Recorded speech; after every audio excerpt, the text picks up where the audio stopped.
because it does actual damage to the United States through using its considerable access to Congress and the media to promote policies that are good neither for the United States nor for Israel.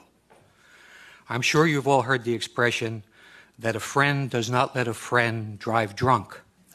Well, the United States has been driving drunk for quite some time, and that dangerous behavior has to some extent been encouraged by Israel and its many supporters in Washington. Israel might or might not have been an actual enabler of the disastrous American invasion of Iraq, but it is undeniably true that American officials extremely close to the Israeli government were behind the rush to war and the forgery of phony intelligence that fed the process. If the United States goes to war with Iran in the near future, it will not be because Tehran actually threatens America. It will be because Israel and its powerful lobby in the U.S. have succeeded in creating an essentially false casus belli to mandate such action. Prime Minister Benjamin Netanyahu, who once commented that 9/11 was good for Israel, has repeatedly sought to commit our government to draw red lines that would narrow options for the White House and de facto require it to take action with the military against Iran. Congress is meanwhile advancing legislation that would commit the United States to intervene militarily in support of a unilateral Israeli attack, meaning that Israel could easily be empowered to make the decision on whether or not the U.S. goes to war.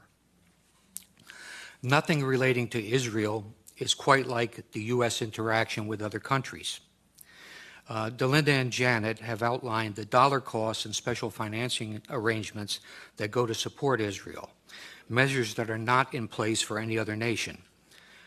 Congress also approved on Wednesday, as part of the United States-Israel Strategic Partnership Act by a vote of 410 to 1, an Israeli exemption from the reciprocity mandated by the so-called visa waiver program.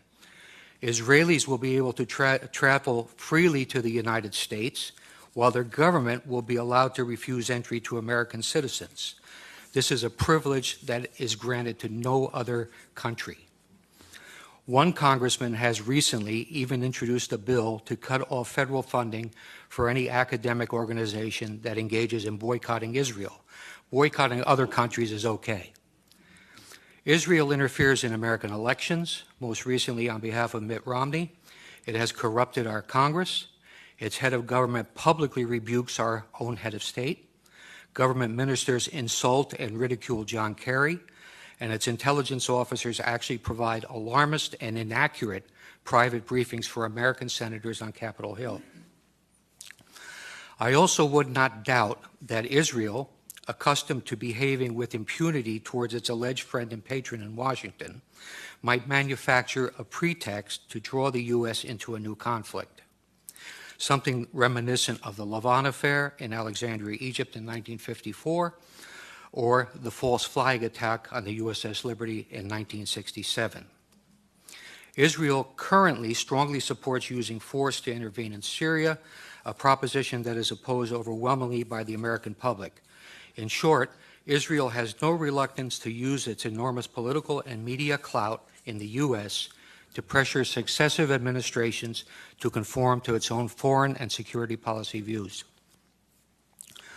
One other very good reason why Israel should not receive billions of dollars in military assistance annually is its persistent espionage against the United States.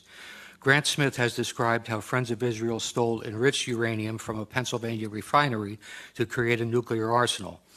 More recently, we have learned how Arnon Milchan, a Hollywood producer born in Israel, arranged for the illegal purchase of 800 nuclear triggers.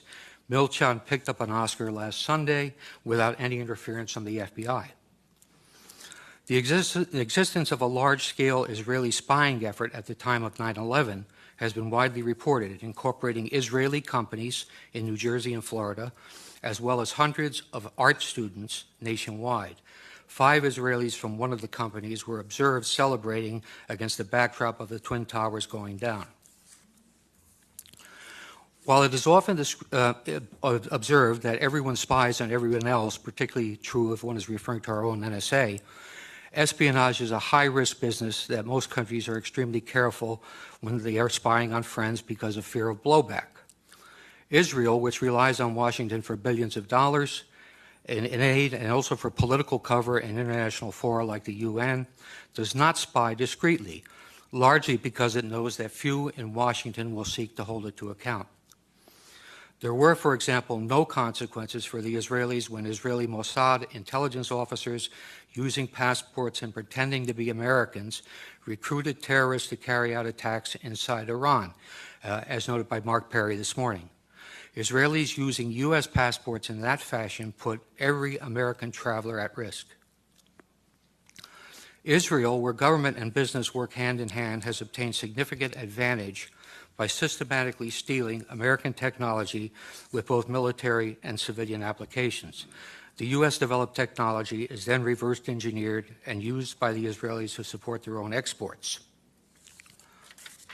Sometimes when the technology is military in nature and winds up in the hands of an adversary, the consequences can be serious.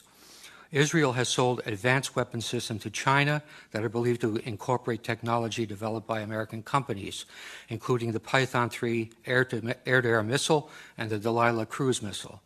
There is evidence that Israel has also stolen Patriot missile avionics to incorporate into its own Arrow system, and that it used U.S. technology obtained in its Lavon fighter development program, which was funded by U.S. taxpayers, to help the Chinese develop their own J-10. The reality of Israeli spying is indisputable. I might cite the names of Jonathan Pollard, Ben Ami Kaddish, Stuart Nozet, and Larry Franklin as spies for Israel have been caught, but they are only the tip of the iceberg. Israel always features prominently in the annual FBI report called Foreign Economic Collection and Economic and Industrial Collection. The 2005 report states, Israel has an active program to gather proprietary information within the United States.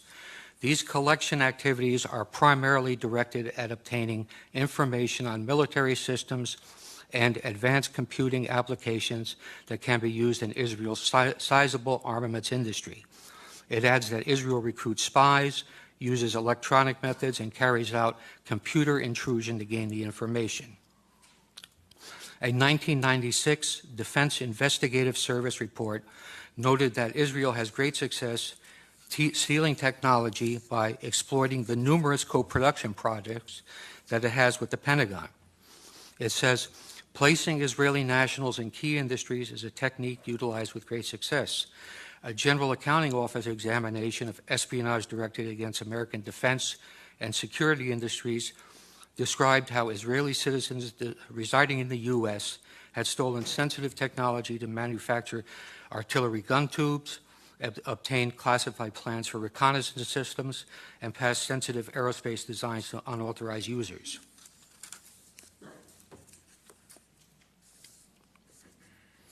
The GAO concluded that Israel conducts, and this is a quote, conducts the most aggressive espionage operation against the United States of any U.S. ally. In June 2006, a Pentagon administrative judge overruled an appeal by an Israeli who had been denied a security clearance. If you can imagine that, an Israeli with a security clearance at the Pentagon. But anyway, they overruled him when he appealed it, and said the Israeli government is actively engaged in military and industrial espionage in the United States. An Israeli citizen working in the U.S. who has access to proprietary information is likely to be a target of such espionage. More recently, FBI counterintelligence officer John Cole has reported how many cases of Israeli espionage are dropped under orders from the Justice Department. He provides a conservative estimate of 125 viable investigations into Israeli espionage involving both American citizens and Israelis that were stopped due to political pressure. So the answer to the question, is Israel an ally of the United States, is most definitely no. Is it even a friend? Well, I suppose there are all kinds of friends in the world, but if you judge Israel by its record, on how it interacts with the American government and people, I think the answer would also have to be no. Thank you.